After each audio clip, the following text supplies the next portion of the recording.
So అందుకని ఎందుకు అంటే ఈ సమోసాలు 1000 కాదు 1,00,000 తిన్నా మన స్వేచ్ఛకు సమానం కాదు అది. అందువల్ల ఇక్కడ ఇప్పుడు నేను ఇంతకుముందు పృథ్వీతో కూడా అన్నాను, ఇక్కడ చాలామంది చాలా విషయాలు మాట్లాడారు. బహుశా అన్ని విషయాలతో అందరూ ఏకీభవించరు. కానీ నాగరిక ప్రజాస్వామిక సమాజానికి ఉండాల్సిన లక్షణం ఏంటంటే ఏ అభిప్రాయాలు ఉన్న వాళ్ళైనా ఒక వేదిక మీద ఉండి మాట్లాడగలగాలి. అది నాగరిక సమాజానికి ఉండాల్సిన లక్షణం. సో ఇక్కడ ఉన్న వాళ్ళందరికీ ఒకటే కన్సర్న్ ఏంటంటే స్వేచ్ఛను హరించకూడదు. ఇక్కడ మాత్రం డిఫరెన్స్ ఏం లేదు కదా ఎవరికి. భావ ప్రజ్ఞా స్వేచ్ఛను హరించకూడదు. భారత రాజ్యాంగం కల్పించిన ఆర్టికల్ 19(1)(a)లో కల్పించిన భావ ప్రజ్ఞా స్వేచ్ఛను హరించకూడదు. హరిస్తే ఏం చేస్తారు? కేసులు పెడతారు.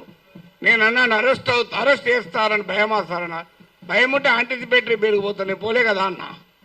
ఇంతవరకు యాంటిసిపేటరీ బెయిల్ పిటిషన్ వేయలేదు, వేయను కూడా. ఎందుకని నవ్వుతూ అన్నా, నా జీవితంలో చాలా అనుభవాలు వచ్చాయి, అసెంబ్లీతో సహా. ఒక జైలు అనుభవం రాలే, అది కూడా పోయి చేస్తే నా ఆత్మకథ పూర్తవుతుంది, ఇంకో చాప్టర్ అని చెప్పాను.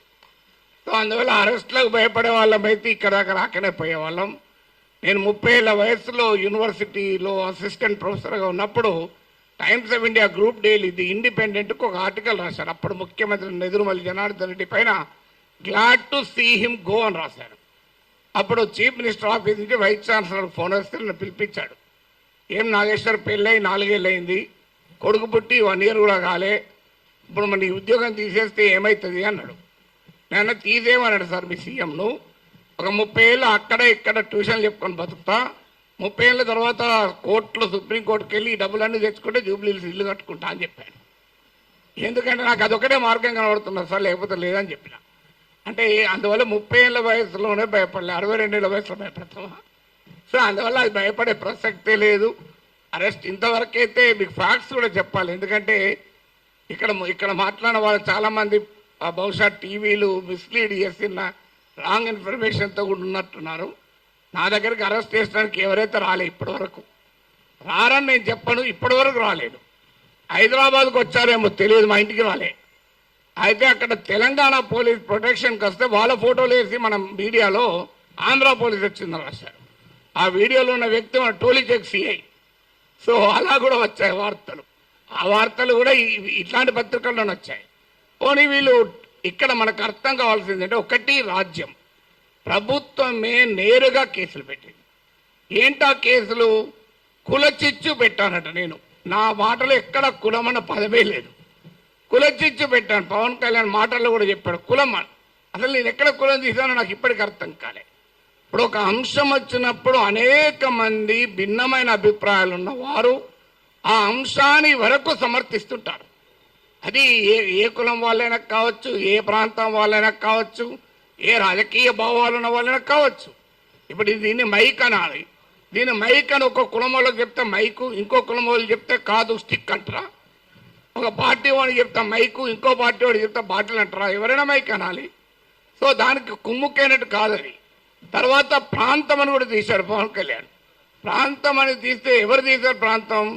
నిజంగా ఇక్కడ వచ్చిన ఇన్ని సంఘాలు ఉన్నాయి, వీళ్ళు తీయలే. తెలంగాణ సంఘాలు మొదలు ప్రాంతం అనే ప్రస్తావనే తీయలే. ఆ ప్రస్తావన తీసింది కూడా ఆ 2 పార్టీల వాళ్ళే. నువ్వు తెలంగాణ వాడివి, ఆంధ్రప్రదేశ్ రాజకీయాల గురించి ఎట్లా మాట్లాడుతావు? అయ్యా మరి నేను అమెరికా వాడిని, అక్కడ ఓటర్నా, ఆడ మాట్లాడుతున్నా కదా. ఇరాన్ పైన మాట్లాడుతున్నా, ఇరాన్ ఓటర్నా?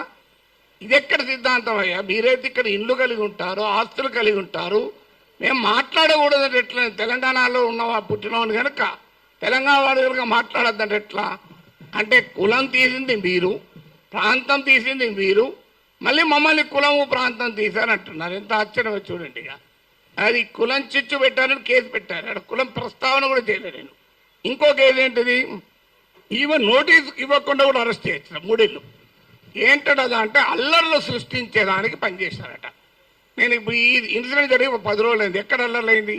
2 దోమలు కూడా ఎవరు చంపలే, 4 ఈగలు కూడా చంపలే. అల్లర్లు ఎక్కడే? పోనీ 2 కుక్కలు కొట్లాడుకున్నాయా? మరి ఏమో ఏంది మీకు? అల్లర్లు సృష్టించారు.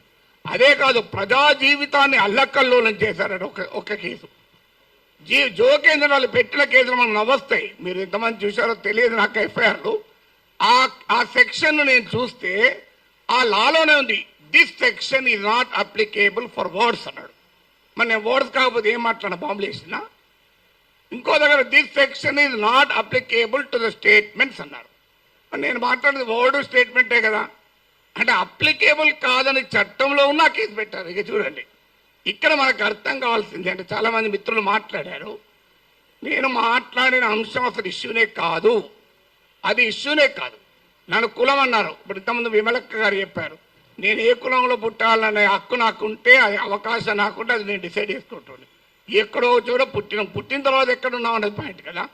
చిన్నప్పటి నుంచి అణగారిన కులాల కొరకే పనిచేసాను తప్ప అణగారిన జాతుల కొరకు వర్గాల కొరకే మాట్లాడాను. ఇక్కడ కాదు, ప్రపంచంలో ఎక్కడ అణిచివేతుంటే అక్కడ మాట్లాడాను. ఇక్కడ కాదు, ఏ వెనుజులాలో నా కులం ఉందా, నా ప్రాంతం ఉందా? వెనుజులాలో అణచివేత గురించి, క్యూబాలో అణచివేత గురించి మాట్లాడాం, కొలంబియాలో మాట్లాడాం. అక్కడ ఎవరి కులాలు ఉన్నాయి, ఎవరు ఏమున్నాయో మాకు. సో ఎక్కడ అణచివేత ఉంటుంటే అక్కడ మాట్లాడతాం. సో అందువల్ల ఇక్కడ అసలు విషయం ఏంటి అంటే, ఇంతకుముందు చెప్పారు మన మిత్రుడు రఘు చెప్పాడు, అసలు విషయం ఈ ఇష్యూనే కాదు. ఇష్యూ ఏంటి?